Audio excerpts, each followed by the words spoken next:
Baik, terima kasih rakan setugas kita Nur Intan dan juga Nur Hayatul. Bismillahirrahmanirrahim. Assalamualaikum warahmatullahi wabarakatuh. Selamat pagi dan juga salam sejahtera.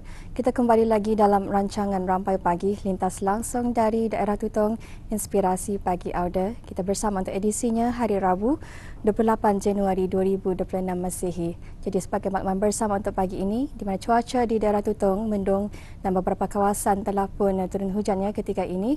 Jadi kita doakan semoga keadaan cuaca akan beransur cerah dari masa ke semasa dan segala perancangan auda akan dipermudahkan dan juga akan dapat berjalan dengan lancar ya pada pagi ini.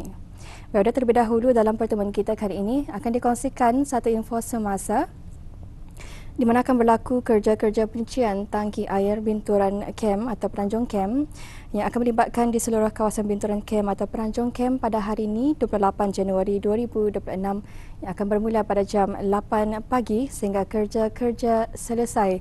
Tidak ada sebahagian kawasan yang terlibat ini berkemungkinan akan mengalami tekanan air yang rendah terutama di kawasan-kawasan tanah tinggi. Jadi untuk sebarang permohonan pembekalan air tanker anda bolehlah menghubungi ke talian Darussalam 123.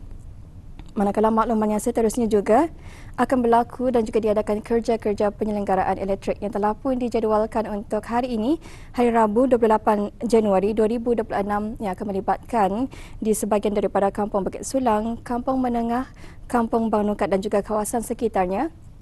Akan bermula pada jam 8.30 pagi hingga 11.30 pagi dan akan disambung semula pada 11 petang bermula pada jam 1.30 petang sehingga 4.30 petangnya. Dan itulah audio antara dua info semasa yang dapat kami kongsikan bersama untuk pagi ini dan seterusnya kita akan ikuti bahan visual yang telah pun disediakan oleh rakan setugas kita untuk pagi ini. Untuk itu, mari kita terus saksikan bersama.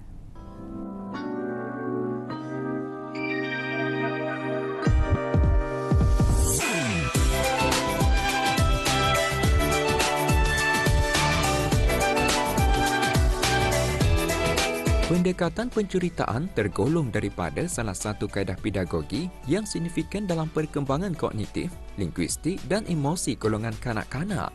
Kaedah penceritaan cerita kanak-kanak boleh dilaksanakan melalui pelbagai medium, antaranya aktiviti Mari Bercerita yang memberi peluang kepada kanak-kanak untuk berinteraksi secara lisan, membina keyakinan diri dan mengembangkan kemahiran komunikasi.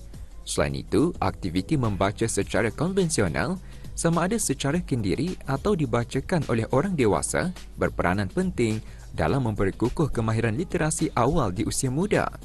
Penggunaan buku bergambar serta medium digital seperti e-buku dan aplikasi interaktif yang dapat meningkatkan daya tarikan serta motivasi kanak-kanak terhadap penceritaan. Setiap kaedah ini mempunyai keunikan tersendiri dalam menyampaikan naratif, merangsang imajinasi dan menggalakkan penglibatan aktif kanak-kanak dalam proses pembelajaran. Satu lagi kaedah pendekatan penceritaan yang efektif dan menyeronokkan ialah melalui pendekatan cerita bayangan. Ya, penonton, kita memang mengetahui pelbagai cara untuk menyampaikan cerita dan kali ini dengan menggunakan konsep bayangan cerita lebih menariklah untuk menyampaikan cerita kepada kanak-kanak. Jadi saya juga tertarik sebenarnya untuk mengetahui bagaimanakah bayangan cerita ini dilakukan dan kali ini akan dibawakan Anjong Si Untak. Anjong Si Untak satu cerita klasiknya dan kita akan mengetahui sedikit sebanyak cerita mengenai Anjong Si Untak di samping mengetahui apakah konsep cerita bayangan itu kita akan saksikan bersama. Kaedah penyampaian cerita melalui cerita bayangan melalui gabungan elemen cahaya, bayang-bayang dan naratif lisan merupakan pendekatan kreatif Perpustakaan Dewan Bahasa dan Pustaka Cawangan Tutong untuk menarik minat para pelajar, terutama pelajar sekolah peringkat rendah mengikuti cerita rakyat Anjong Si Untak. Penggunaan medium ini bukan sahaja mengekalkan unsur oral tradisi, malah menyesuaikannya dengan keperluan khalayak moden melalui kaedah penceritaan yang bersifat interaktif dan simbolik. Pendekatan ini mencerminkan usaha DBP Tutong dalam mengintegrasikan inovasi seni penceritaan dengan agenda pemeliharaan dan penyebaran khazanah sastra rakyat Brunei, khususnya dalam kalangan generasi muda. Anjong Si Unta, sebuah legenda anak derhaka di Pekan Tutong yang mengisahkan seorang anak bernama Unta yang berhajat untuk merantau ke suatu tempat yang sangat jauh dari kampung halamannya atas sebab untuk mencari rezeki yang lebih baik. Namun semuanya berubah apabila beliau melihat keadaan ibunya yang daif dan oleh kerana itu beliau tidak mengaku ibunya, malah melontarkan kata-kata kejian pada si ibu. Atas perbuatannya itu, ibunya begitu sedih dan kecewa dan berlakulah sesuatu di luar dugaan apabila Unta akhirnya disumpah menjadi batu. Cerita bayangan ini sebenarnya adalah salah satu aktiviti perpustakaan dengan memperkenalkan lagi cara penceritaan bagi sesebuah cerita dengan menggunakan beberapa prop dan lampu suluh bagi menciptakan bayang-bayang cerita tersebut. Kaki Tangan Perpustakaan berinisiatif untuk memperkenalkan lagi cerita-cerita mengenai dengan cerita lama dan cerita-cerita legenda negara Brunei Darussalam. Sasarannya adalah untuk kanak-kanak dan juga muda-mudi dan semua masyarakat negara Brunei Darussalam. Anjong Si Unta ini memperkenalkan lagi yang di daerah Tutong ini ada mempunyai sebuah legenda iaitu Anjong Si Unta. Harapan kami sebagai pustakawan dan dalam menyediakan bahan-bahan perpustakaan yang ada di perpustakaan ini, tidak semestinya bahan itu dari luar negara.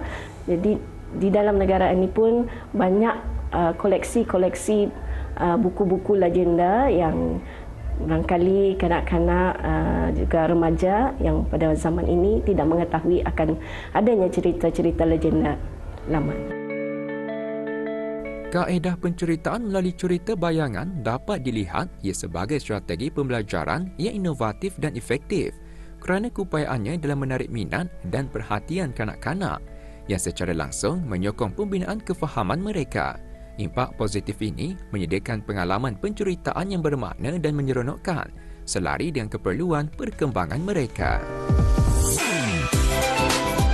Ya, penonton, alhamdulillah, itulah dia konsep cerita bayangan. Antara perkara ataupun benda yang perlu ada adalah props, kemudian lampu yang kalau kita melihat memang diperlukanlah dalam merealisasikan cerita bayangan ini. Dan apa yang menariknya juga apabila kita melihat bagaimanakah konsep itu dilakukan, amat menarik sekali sebenarnya dan ia lebih kurang seperti wayang kulit, tetapi ini adalah satu konsep yang diinovasikan ataupun dipelbagaikanlah bagi menarik minat lagi para pendengar cerita-cerita rakyat ini. Jadi kita harapkan agar menerusi pakej program kali ini dapatlah kita sedikit sebanyak mengetahui apakah cerita bayangan, apakah konsepnya, dan saya kira sampai di sini saya kita bersama. Assalamualaikum warahmatullahi wabarakatuh. Jumpa lagi.